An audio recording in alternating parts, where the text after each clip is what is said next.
আমাকে এখানে পেঁয়াজটাকে বেরেস্তা করে নিতে হবে। পেঁয়াজের বেরেস্তা,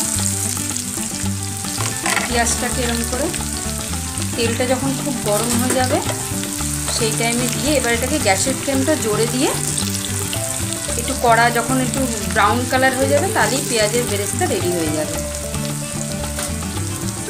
দেখুন পেঁয়াজের বেরেস্তা কিন্তু এরকমভাবেই হয়, ফুল ফ্লেমে, গ্যাসের ফ্লেমটা একেবারে জোরে থাকবে, ফুল ফ্লেমে তখন এটাকে এরকম করে কন্টিনিউ নেড়ে নেড়ে ভাজতে হবে। এইভাবে ভাজতে ভাজতে যখন কালারটা আর কি ব্রাউন কালার হয়ে যাবে তখন এটাকে তুলে নিতে হবে।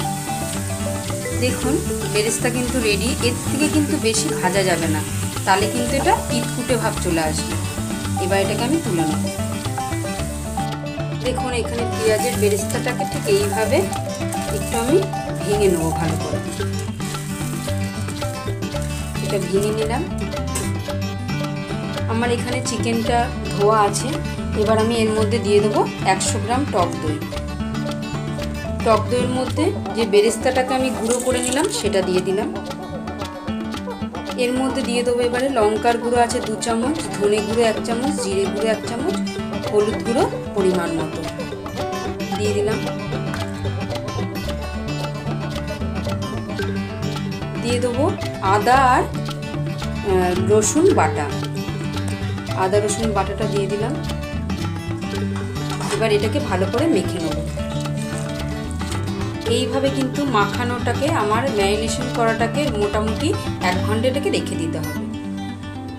এবার আমি একটা ফ্রাইং প্যান বসিয়ে নিয়েছি। এর মধ্যে দিয়ে দেবো ধনে, গোটা ধনে, এখানে আছে একটা শুকনো লঙ্কা, আর দেবো কিছুটা জিরে। এবার এটাকে ফ্রাই করতে হবে ভালো করে।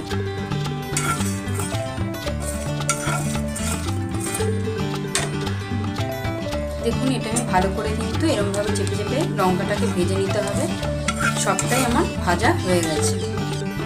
এবার দেখুন একটা মিক্সিং বোলের মধ্যে এখানে আমি 2টো পেঁয়াজ ইউজ করছি, আর 2টো পেঁয়াজ আমি কিন্তু বেরেস্তা ইউজ করেছি। এবার আমি যতগুলো ভাজা আমার ড্রাই স্পাইসেসগুলো ছিল এগুলোকে আমি মিক্সিং বোলের মধ্যে ঢেলে দেবো। দেখুন আমি এখানে সব একসাথে মিক্সড করে নিয়েছি। এবার আমি এটাকে ভালো করে বেটে নেব। দেখুন আমি এখানে পেঁয়াজের বেরেস্তা বানিয়েছিলাম যেটাতে, সেই তেলটার মধ্যেই আমি কি করব, আলুগুলোকে এবার ভেজে নেব।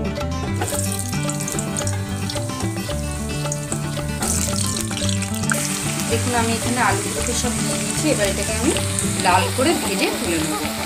আলুটা আমার ভাজা হয়ে গেছে। এবার আমি আলুটাকে তুলে নেব। এবার আমি ওই তেলের মধ্যে কোনো কিছু ফোড়ন না, ডাইরেক্ট ওই পেঁয়াজটা যেটা আমি পেস্ট করেছিলাম সেই পেঁয়াজ ধনে ওটা দিয়ে এবার এটাকে ভালো করে ভেজে নেব।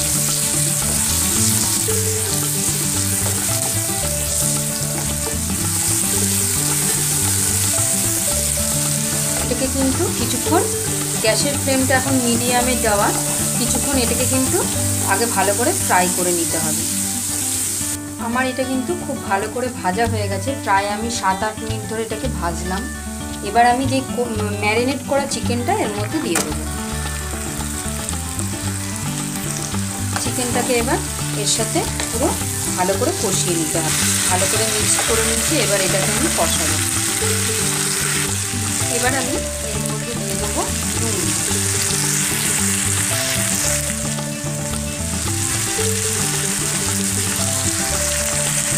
পরিমাণ মতো নুন দিয়ে দিয়েছি। এবার এটাকে মিশিয়ে নেব।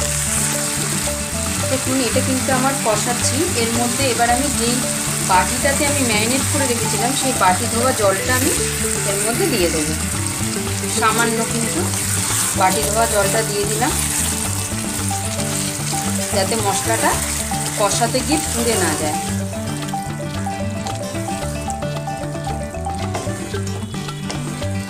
এবার এই গ্যাসের ফ্লেমটা একদম কমিয়ে দিয়েছি। দিয়ে এটাকে আমি চাপা দিয়ে 10 মিনিট ধরে এটাকে কষতে দেবো।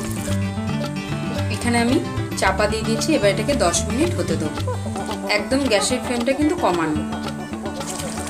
দেখুন চিকেনটা কিন্তু তেল ছেড়ে দিয়েছে, মানে কষানো এটা কমপ্লিট। এবার আমি এর মধ্যে আলুটা দিয়ে দেবো। ভালো করে মিক্স করে নেবো। এটা আমি আর কিছুক্ষণ কষিয়ে এর মধ্যে আমি গরম জল করে রাখছি, সেই গরম জলটা কিন্তু আমি এর মধ্যে দিয়ে দেবো।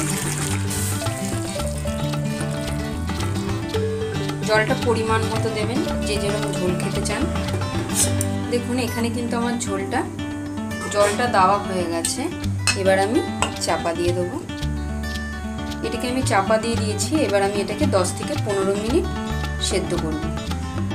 দেখুন আমার কিন্তু এখানে মাংসটা পুরো সেদ্ধ হয়ে গেছে।